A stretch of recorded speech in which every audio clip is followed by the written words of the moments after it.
Hi అండి, అందరూ బాగుండాలని కోరుకుంటూ H4EADకి సంబంధించి డిహెచ్ఎస్ వాళ్ళు ఒక కొత్త నిబంధన అయితే పెట్టడం జరిగిందండి. అదేమిటో చెప్పే ముందు ఒక చిన్న రిక్వెస్ట్ అండి. మీరు ఈ వీడియో చూస్తుంటే కనుక దయచేసి ఒక లైక్ చేయండి, షేర్ చేయండి, తప్పకుండా సబ్స్క్రైబ్ అయితే చేసుకోండి.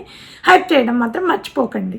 ఇండియన్స్ ఎక్కువగా ఈఏడీకి అప్లై చేసుకునేది రెండు వీసాల మీద ఉన్న వాళ్ళు అప్లై చేసుకుంటూ ఉంటారండి.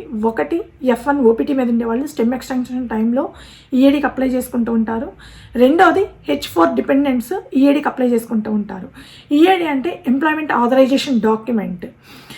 సో డిహెచ్ఎస్ వాళ్ళు కొత్తగా ఒక నిబంధన అయితే తీసుకురావడం జరిగిందండి. అది H4EAD వాళ్ళకి మాత్రమే. F1 ఓపీటీ వాళ్ళకి ఈ డిహెచ్ఎస్ వాళ్ళు పెట్టిన కొత్త నిబంధనకి ఎలాంటి సంబంధం లేదు. సో H4EAD వాళ్ళకి మాత్రమే ఇది వర్తిస్తుందనమాట. సో H4 డిపెండెంట్స్గా వస్తారు కదా, ఇక్కడ వాళ్ళకి ఈఏడీ ఎలా వస్తుంది అని అంటే, H1B వాళ్ళు గ్రీన్ కార్డు ప్రాసెస్ చేస్తే కనుక దాంట్లో ఇంపార్టెంట్ స్టెప్ ఒకటి ఉంటుందండి, I-140. సో DYL వాళ్ళ దగ్గర నుంచి వేజ్ డిటర్మినేషను, ఆ తర్వాత పర్మ్, ఆ తర్వాత I-140 అనేది జరుగుతుందండి. ఈ 1 by 1 స్టెప్స్ అనమాట గ్రీన్ కార్డ్ ప్రాసెస్కి. సో ఎప్పుడైతే I-140 కంప్లీట్ అవుతుందో H1B వాళ్ళకి, ఆ తర్వాత వాళ్ళ డిపెండెంట్స్ అయిన H4 వాళ్ళు ఈఏడీకి అప్లై చేసుకోవచ్చు, ఎంప్లాయ్మెంట్ ఆథరైజేషన్ డాక్యుమెంట్కి అప్లై చేసుకోవచ్చు. దాని ప్రాసెస్ మనం ఆన్లైన్లో కూడా చేసుకోవచ్చు అండి. దానికి I-765 అనే ఫామ్ని ఫిల్ చేసి దానికి సంబంధించిన ఫీజు పే చేసి, అదేవిధంగా దానికి కావాల్సిన ఇన్ఫర్మేషన్ మొత్తం మనం సబ్మిట్ చేయాల్సి ఉంటుంది. చేసిన తర్వాత వాళ్ళు రివ్యూ చేసి మన అప్లికేషన్ని మన H1B వాళ్ళు ఎవరైతే ఉన్నారో, మనం ఎవరి మీద అయితే డిపెండ్ అయ్యి వచ్చామో H4 వాళ్ళ H1B వీసా స్టేటస్, వీసా ఎన్నాళ్ళు ఉంది ఆ గడువును బేస్ చేసుకొని అప్రూవల్ ఇచ్చే టైంలో అన్ని రోజులకు మాత్రమే ఈఏడీ వర్క్ ఆథరైజేషన్ ఇవ్వడం జరుగుతుందన్నమాట H4 వాళ్ళకి. చిన్న ఎగ్జాంపుల్ చెప్తానండి. H1B వాళ్ళ వీసా టైము 2026 డిసెంబర్ దాకా ఉందనుకోండి. మనం ఇప్పుడు అప్లై చేసుకుంటే కనుక ఈఏడీకి అది రావడానికి ఒక 6 months పడుతుందండి. అంటే ఇప్పుడున్న పరిస్థితుల్లో అయితే బాగా ఫాస్ట్గా వచ్చిందంటే 5 to 6 months, కొంతమందికి 8 to 9 months కూడా పడుతుంది. అది సెంటర్ని బట్టి ఉంటుందండి. అమెరికాలో చాలా సెంటర్స్ ఉంటాయి. ఒక్కో సెంటర్కి కొంత టైం అనేది తీసుకుంటూ ఉంటారనమాట.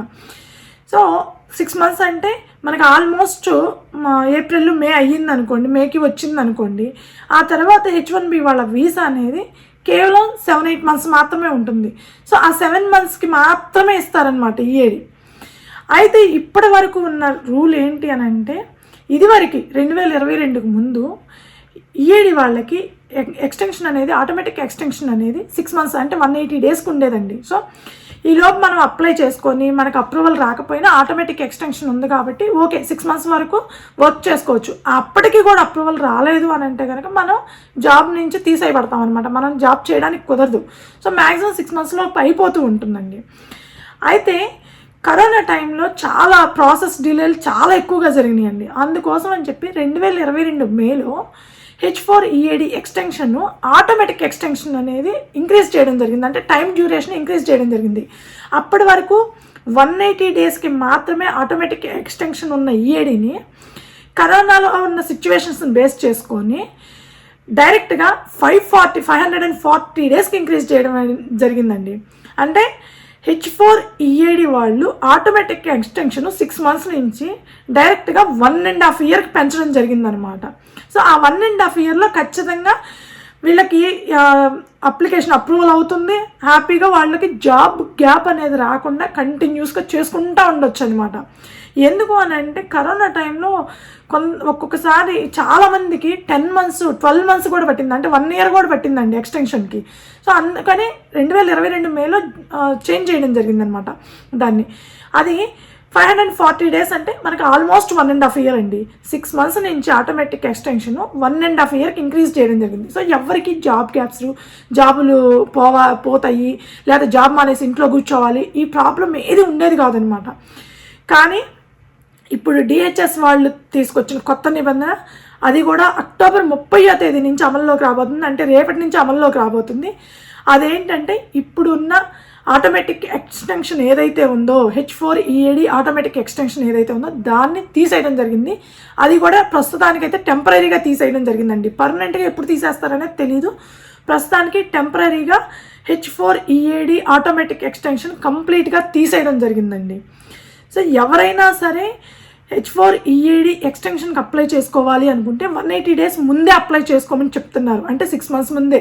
మనకి డిసెంబర్కి అయిపోతుంది అనుకోండి, సో మనం జూన్ ఆర్ జూలైలోనే ఎక్స్టెన్షన్కి అప్లై చేసుకోవాలి. అప్పుడు ఈ 6 monthsలో అయిపోతుంది, మీకు ఆటోమేటిక్ ఎక్స్టెన్షన్ లేదు కాబట్టి ఈ 6 monthsలో ఎక్స్టెన్షన్ అవుతుంది. సో మీకు జాబ్ గ్యాప్ రాకుండా ఉంటుంది. కాబట్టి ఎక్స్టెన్షన్కి ఎవరైనా అప్లై చేయాలి అనుకుంటే 6 months ముందే అప్లై చేసుకోవాలి. కానీ ఆటోమేటిక్ ఎక్స్టెన్షన్ అయితే ఇంకా ఉండదు, కంప్లీట్గా ఆపేస్తున్నారు. అది కూడా 6 months 3 months అట్లా ఏమి లేదండి, అసలు కంప్లీట్గా తీసేశారు. ఆటోమేటిక్ ఎక్స్టెన్షన్ అనేది కంప్లీట్గా తీసేయడం జరిగింది. అది కూడా టెంపరీగానే, పర్మనెంట్గా ఎప్పుడు తీసేస్తారు, ఆ రూల్ని అసలు ఎప్పుడు తొలగిస్తారు అనేది తెలియదు అనమాట. ప్రస్తుతానికైతే ఇదనమాట అప్డేట్. దీనివల్ల ఎక్కువగా ఎవరు నష్టపోతారంటే అండి, ఆల్రెడీ 6 months, ఇంకా 6 months టైం ఉందనుకోండి మనకి EAD ఎక్స్టెన్షన్కి, ఏం ప్రాబ్లం లేదు, అప్లై చేసుకోవచ్చు. 5 months ఉన్నా కూడా అప్లై చేసుకోవచ్చు, మ్యాక్సిమం అయ్యే ఛాన్స్ ఉంటుంది. ఈవెన్ 4 months ఉన్నా కూడా మ్యాక్సిమం ఛాన్స్ ఉంటుంది, అయిపోయే ఛాన్స్ ఉంటుంది. కానీ ఎవరికైతే ఇంకా 3 monthsలో ఆటోమేటిక్ ఎక్స్టెన్షన్ ఉంది కదా అని చెప్పి నిదానంగా వదిలేసి ఊరుకొని అప్లై చేసి మెదలకుండా వదిలేశారో, లేదా ఇంకా 2 months 1 month అయిపోతుంది, ఈ మంత్లోనే అయిపోతుంది, లేదంటే నెక్స్ట్ మంత్లో అయిపోతుంది అనుకునే వాళ్ళకి మాత్రం చాలా ఇబ్బంది అవుతుందండి. వాళ్ళ జాబ్ మానేసి ఇంట్లో కూర్చోవాల్సిన సిచ్యువేషన్ వస్తుంది. ఎందుకంటే 1 or 2 monthsలో అప్రూవల్ రావడం అనేది చాలా కష్టం ఇప్పుడున్న సిచ్యువేషన్లో. సో ఆల్రెడీ ఎవరైతే ఆ ఎక్స్టెన్షన్ మీద వర్క్ చేస్తున్నారో, అంటే EAD ఎక్స్టెన్షన్ ఆటోమేటిక్ ఎక్స్టెన్షన్ అయ్యి 1.5 yearకి ఉంది కదండి, సో ఆటోమేటిక్ ఎక్స్టెన్షన్ అయ్యి ఆ ఆటోమేటిక్ ఎక్స్టెన్షన్లో ఉన్నారో వాళ్ళకి ఎలాంటి ప్రాబ్లం లేదు, వాళ్ళు హ్యాపీగా వర్క్ చేసుకోవచ్చండి. వాళ్ళు అప్రూవల్ వచ్చినా రాకపోయినా ఆ 1.5 year ఆటోమేటిక్ ఎక్స్టెన్షన్ అనేది వాళ్ళకి జరిగిపోయింది కాబట్టి వాళ్ళకి ఎలాంటి ప్రాబ్లం లేదు. కానీ ఇప్పుడు ఇంకొక 3 monthsలో ఆటోమేటిక్ ఎక్స్టెన్షన్, లేదా ఇంకొక 2 monthsలో ఆటోమేటిక్ ఎక్స్టెన్షన్, లేదా ఇంకొక 1 monthలోనే ఈ మంత్లోనే ఆటోమేటిక్ ఎక్స్టెన్షన్ ఉన్న వాళ్ళకి చాలా అంటే చాలా ప్రాబ్లం అవుతుంది. సో వాళ్ళకి కొంతవరకు జాబ్లో గ్యాప్లు వచ్చే అవకాశం ఉంది. ఆటోమేటిక్ ఎక్స్టెన్షన్ లేకపోతే అండి ప్రాసెస్ అనేది చాలా, అందులో ప్రజెంట్ గవర్నమెంట్ షట్డౌన్లో ఉంది. గవర్నమెంట్ షట్డౌన్లో ఉన్నప్పుడు ఇంకా లేట్ అవుతాయి ప్రాసెస్లు. ఎంత దారుణం అంటే అండి, నేను దీనికి ఒక చిన్న ఎగ్జాంపుల్ చెబుతానండి.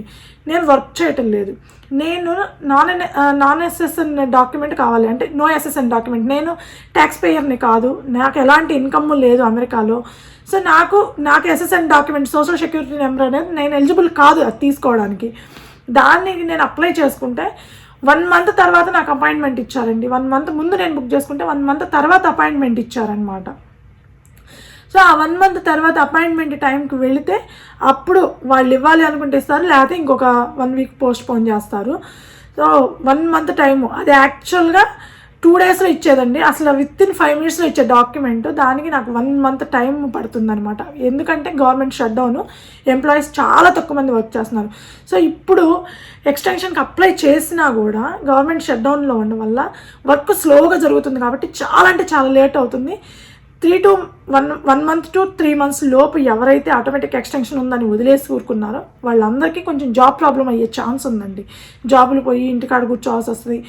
అంతేకాదు ఎవరికైనా 6 monthsలో, ఇక ఫ్యూచర్లో 6 monthsలో ఎక్స్టెన్షన్ అవ్వలేదు అని అంటే ఆ టైంలో కూడా ప్రాబ్లం అవుతుందన్నమాట. అంటే జాబ్కి మధ్యలో గ్యాప్లు వస్తాయి. అలా గ్యాప్లు వచ్చేటప్పుడు ఏమవుతుందంటే అండి, 3 months 6 months కాంట్రాక్ట్స్కి అయితే తీసుకుంటారు, కానీ EAD వాళ్ళని ఒక ఫుల్ టైం ఎంప్లాయీగా కానీ లేదంటే లాంగ్ టర్మ్ కాంట్రాక్ట్ బేసిస్ కానీ తీసుకోవడానికి కష్టమవుతుందన్నమాట. ప్రిఫర్ చేయకపోవచ్చు. ఎందుకంటే H1B వాళ్ళ వీసా మీద డిపెండ్ అయి ఉంటుంది EAD వాళ్ళ టైం పీరియడ్ అనేది. H1B వీసా టైం పీరియడ్ ఎంతవరకు ఉంటుందో అంతవరకే H4 EAD అనేది ఇవ్వడం జరుగుతుంది. ఇప్పటి వరకు ఆటోమేటిక్ ఎక్స్టెన్షన్ ఉంది కాబట్టి ప్రాబ్లం లేకుండా పోయింది. కానీ ఇప్పుడు ఆటోమేటిక్ ఎక్స్టెన్షన్ తీసేశారు కాబట్టి ఖచ్చితంగా ప్రాబ్లం అవుతుందండి. సో ఎవరైనా ఎక్స్టెన్షన్కి అప్లై చేసుకోవాలనుకుంటే తొందరపడండి, తొందరగా అప్లై చేసుకోండి. మీకు ఒక 4 నెలలు టైం ఉంటే మాత్రం ఇమ్మీడియట్గా అప్లై చేసుకోండి. అప్లై చేసుకొని చూసుకుంటా ఉండండి. అది కూడా షార్ట్ పీరియడ్లో ఏ సెంటర్కి అవుతుంది అనేది చూసుకొని అప్పుడు అప్లై చేసుకోండి. సో కొన్ని సెంటర్స్ చాలా ఫాస్ట్గా అవుతాయి. కాలిఫోర్నియా లాంటి ప్లేసెస్లో 4 to 5 months లేదంటే 4 to 6 monthsలో అయిపోతుంది. కానీ వేరే టెక్సాస్ అలాంటి వాటిల్లో, మాకు చికాగో ఉంది, అలాంటి వాటిల్లో 8 months 9 months అట్లా పడుతుందండి. సో చూసుకొని అప్లై చేసుకోండి ఎవరైనా చేసుకోవాలి అనుకుంటే. ఇదండి DHS వాళ్ళు పెట్టిన కొత్త నిబంధన, H4 EAD ఆటోమేటిక్ ఎక్స్టెన్షన్ ఇకపై లేదు. ఈ వీడియో మీకు నచ్చుంటే కనుక దయచేసి ఒక లైక్ చేయండి, షేర్ చేయండి, తప్పకుండా సబ్స్క్రైబ్ అయితే చేసుకోండి. Thank you.